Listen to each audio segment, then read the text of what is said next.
il parle, sauf Osama Krayem, c'est l'homme qui aurait dû se faire exploser dans le métro bruxellois, qui a renoncé au dernier moment et qui aujourd'hui s'est muré dans le silence. Mais les autres ont commencé à raconter leur parcours et comme l'a dit la présidente du tribunal, on peut s'étonner parce que beaucoup n'auraient pas dû se retrouver dans ce box des accusés.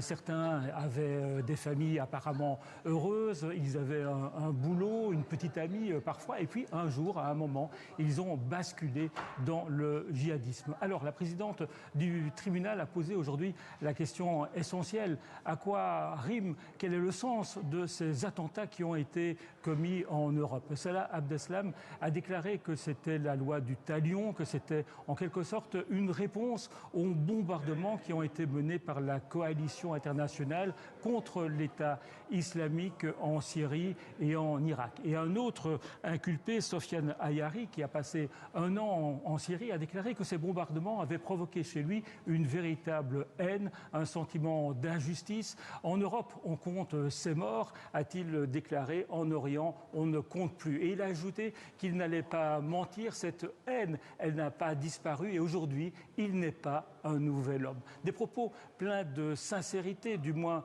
en apparence, mais pour beaucoup de victimes et de familles de victimes que j'ai rencontrées, il n'y a pas de quoi s'apitoyer.